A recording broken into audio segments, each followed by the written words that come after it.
Hello everyone, ఈరోజు నేను మా బాబు కోసం హెల్దీగా ఇంట్లోనే ఓట్స్ లడ్డు ప్రిపేర్ చేశాను. ఇది చాలా సింపుల్ అండ్ క్విక్ రెసిపీ. తినడానికి స్నాక్స్ ఏం లేనప్పుడు ఇన్స్టెంట్గా అప్పటికప్పుడు చేసి పెట్టొచ్చు.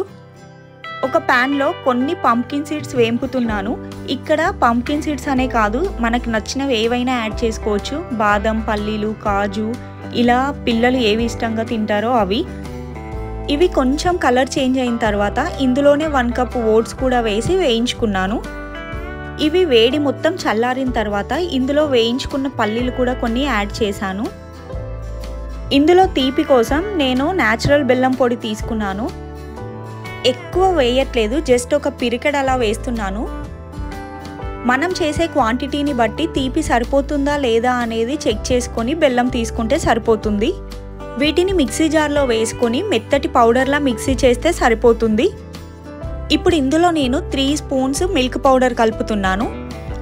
ఇది కలపడం వల్ల టేస్ట్ సేమ్ స్వీట్ షాప్లో తీసుకున్నట్టే ఉంటుంది.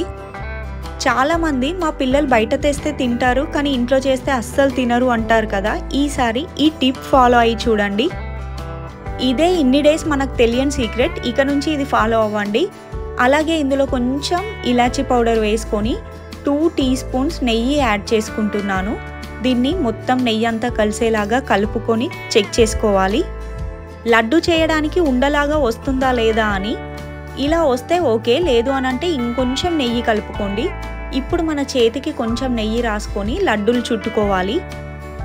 నేనైతే ఇక్కడ చూపించినట్టు చిన్న సైజులోనే లడ్డూలు చేస్తాను, ఎందుకంటే బాబుకి ఈ సైజు సరిపోతుంది. లేదంటే సగం తిని సగం పడేస్తారు. ఇందులో న్యాచురల్ బెల్లం కలిపాను కదా, ఇది పిల్లలకి చాలా మంచిది. షుగర్ కూడా వేసుకోవచ్చు, కాకపోతే షుగర్ అంత హెల్దీ కాదు పిల్లలకి. ఇక్కడ 1 కప్ ఓట్స్కి నాకు 8 లడ్డు అయ్యాయి. ఇవి కేవలం పిల్లలనే కాదు, మనం కూడా తినొచ్చు, చాలా హెల్దీ. మరి ఇంకెందుకు లేట్, మీరు కూడా మీ పిల్లలకి చేసి పెట్టండి. Thank you for watching.